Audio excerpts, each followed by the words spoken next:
Hi,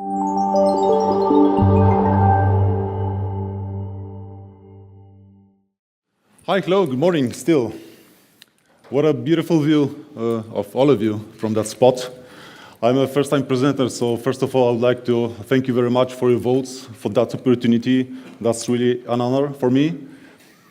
I'm Maciej Stawiarski, so at least you have one Mac on the conference. You can reach me on LinkedIn. I live in Kraków, Poland, doing Wi-Fi stuff in my own company.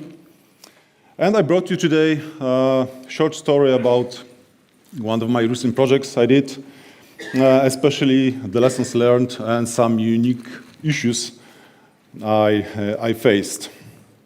Let's jump in. So let's start with the customer requirements, of course. So there are 10 stores around Poland. They are organized that way that there is a part with the racks, with the shelves. People are walking around, picking the stuff. And there is a cash desk at the end. And there is also the second part, which looks more or less like a drive-through, but instead of picking a hamburger, you just pick the building construction stuff to your car, and then you have a cash desk at the end. But I will not cover that part because it's mostly designed for the coverage, since usually there's more APs than the clients, so I didn't really care a lot. So my two key takeaways out of that project: finally got my action plan. Of course, I always had that in my mind. I knew what I want to do. I knew how I want to do, which tools I'm gonna use, how I build my report, usually, what kind of print screens I'm gonna put there to be as much informative for the customer as possible. But I always had it in my head. And this time, I decided to write it down, to have it written, to work on it. Also, because of that, I forget something to do on site. Being excited, I have another site I need to go within a few hours. So usually, I forget to take some screenshots from the Ekahau Analyzer app, showing me the associated clients to the radio. But another reason for that was I wanted to be better. Doing the projects one after another, I wanted to be better. I have the action plan. I can look on it. I can fix the things. I can improve myself. And I also wanted to have a same experience as the customer gets my report. I wanted to be presented everything in the same way. The same tools used, the same screenshots taken, the same amount of data points collected and reported. So the customer experience was pretty important for me, to have the same for every store, to be able to compare them and have the nice view for the everything. The second key point is always go and catch the data. We had the discussion with the customers. Yeah, we have 10 stores. They are pretty the same stuff on the shelves. They are the same way organized. Maybe we will cut the cost and you will do the half of it, and then we'll replicate your recommendations to the other stores. And I said no. First of all, I didn't want to have such situation that I went to the site during the post-deployment surveys to validate everything is working as expected, and to see the site for the first time and something is wrong. No, I had that in mind, so we agreed that no, I will go everywhere. I will talk to the people. I will ask them questions. How do you use the Wi-Fi? What are your issues? Where do you have those issues? Show me how do you get those issues. So that's really important takeaway. Always go and catch the data. If not with the tools, with the AP on a stick, then at least go to talk to the people, analyze their Wi-Fi use cases, talk to them, and see how the environment looks like. So there's the action plan. Of course, it's too long to put on the slide, but I put it on my blog page. So as you can see, it is organized that way. You have the preparation phase on site during the pre-deployment survey, post-deployment. So it's there. Please copy, use it, share your thoughts with me. As I said, I want to improve myself with every project, so this may be my reference for that. So this is the link. I just picked some of the most important things for this short presentation. One of the not funny issues I had. One of the first point is get the IP. So the customer has the Ubiquiti-based Wi-Fi. He told me that he will not change the vendor, so I will need to work on that Ubiquiti. I will need to recommend the actions based on the existing network. I can add some more APs, I can move the existing APs, but I will not be able to change the network. Another requirement is they will not change anything during the process. So if I will finish the process for the store, I will deliver the report. They will apply all the recommendation at once, and I will need to go to validate and check that my recommendations were good. When I heard that, finally I have a customer that sees the need of the validation survey and is willing to pay for it. There is no discussion. We know from the very beginning that I will validate my work, and I will need to prove that the recommendations work for them.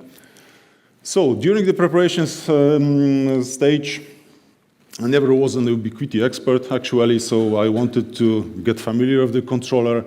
I wanted to check if my recommendations are good and accurate. I wanted to be really precise on which AP, which parameters they need to configure, how to set up RKV protocols, how to set up minimum base rate parameter, of course, the transmit power and the channels. So I really want to get familiar with the Ubiquiti controller. So I installed it, I bought the AP. And then I realized when I put everything together that my AP don't come up. I plugged my standard AP on a stick kit. And suddenly I discovered that Venta Volt 2 do not work with Ubiquiti UAP-AC HD. That was a bit surprise because I was like 2 or 3 days before the first survey. But I got my first AP on a stick kit. I built on my own, having the cost in mind, using the stuff that were around my house. So you can see the 12-volt output power battery, car starter. You can see the DC converter, step-up converter to get the 54 to the PoE plus PoE plus power injector. Of course, it's backed up with the Neo 2 with the DHCP server. And it worked. It suddenly worked, so I was really happy that I can reuse that kit. It was laying around for years, having been used, and I really like it. You have the AP on one side. Yes, I counterweight the battery pack, so it works really well. What I discovered, I couldn't find the setting to set up the hosting broadcast on the Ubiquiti controller.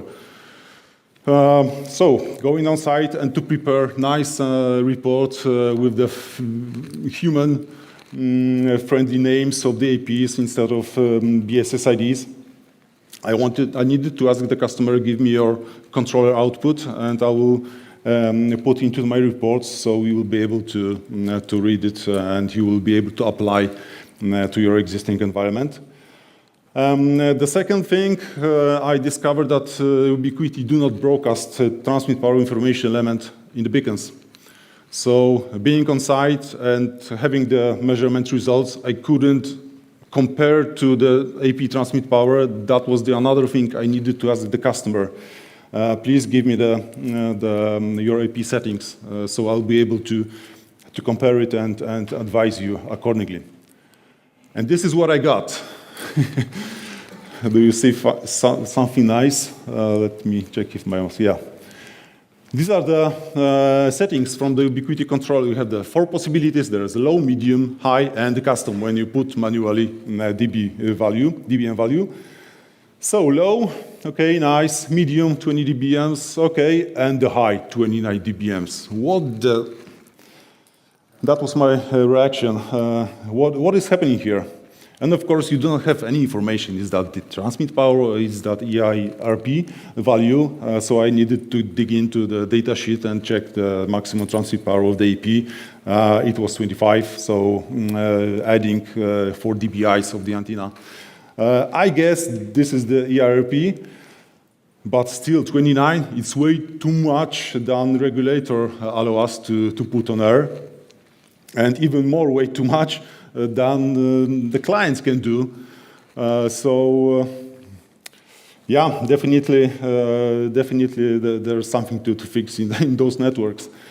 So transmit power information element. I was curious about that, how it looks like almost 1 year later. So preparing the presentation, I jump into the controller and set up the settings. This is the medium for the 2.4 gig radio. Nice. This is the high value for the 5 gig radio. Now we can see it. So it's good. Let me speed up a little. This is how it looks like. So I really give up with the design. I didn't focus on design. Every rack shelf is different. You have plastic bathtub in 1 meter, then close to it is metal bathtub. This attenuation simulation is totally ridiculous. Doing the precise design takes hours, days, etc. So I just took my AP on a stick kit and validate on the fly.